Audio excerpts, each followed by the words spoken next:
My lords, ladies and gentlemen, tonight is an occasion to celebrate the anniversary of a great visionary speech that set out an agenda that would bring peace, prosperity and harmony to the nations of Europe. But tonight, Baroness Thatcher, it is also an occasion to thank you.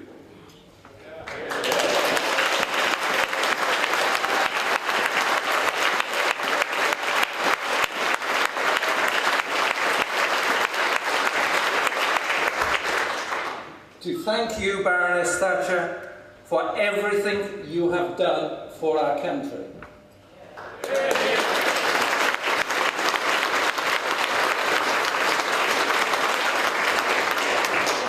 Each and every one of us in this room owes you a debt that we cannot repay.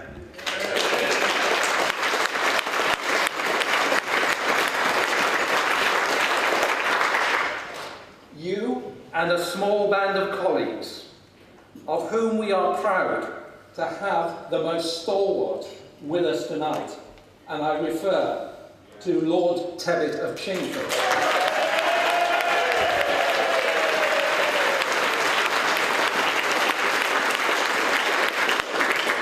Lord Tevitt was the most steadfast, the most stalwart, and he is the greatest Conservative continuing in this generation.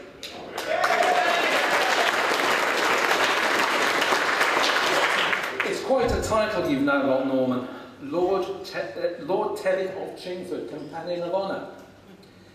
But one of the titles I prefer was that given you by Michael Foot, leader of the Labour Party. He called you a semi-trained polecat. Well, when your opponents call you a semi-trained polecat, you really know you're winning the argument.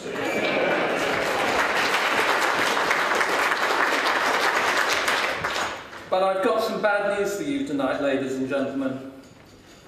I fear that the semi-trained polecat is an endangered species in the Conservative Party.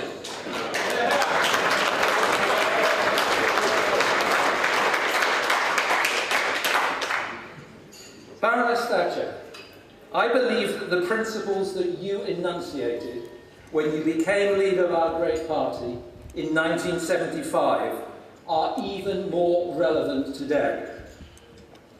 It is my hope that those principles will reassert themselves so that future generations will be as indebted to you as those of us gathered here this evening. You argued for a smaller state. You made that argument a reality. You argued for sound control of public expenditure and sound money. Today, we have a Labour government again, and before this government leaves office, if it does, I can tell you it will be consuming over 50% of the nation's resources. All of the themes that you pursued as leader of the opposition, we have heard very little of in recent years. But it is now time to bring them back.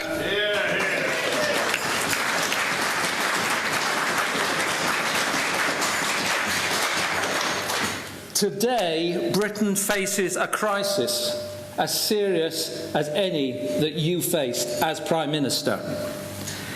But it is not a crisis of capitalism. It is not a crisis of private enterprise. Over my lifetime, there have been several episodes of financial excess. Boom followed by bust.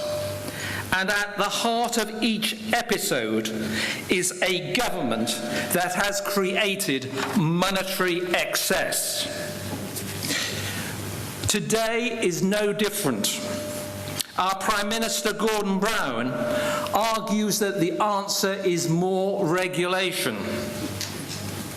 Did he really need an army of regulators to tell him that 125% mortgages were a sign of monetary excess? Our Prime Minister believed he'd abolished the economic cycle. No more boom and bust. Only a socialist could display such arrogance as to believe that government could abolish the natural rhythms of the market.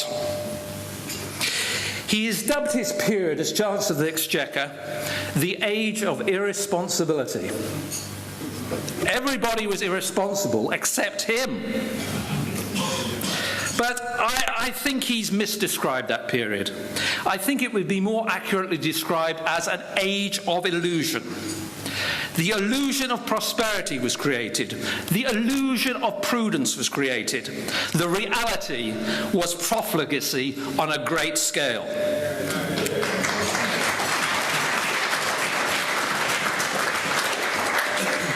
Indeed, it was an illusion so powerful that even the Conservative Party foolishly endorsed Labour's spending plans.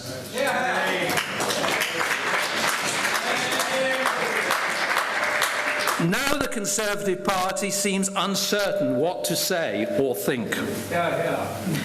They could do no better than to enunciate the principles of sound money, strict control of public expenditure, and good housekeeping, which you articulated as leader of the opposition.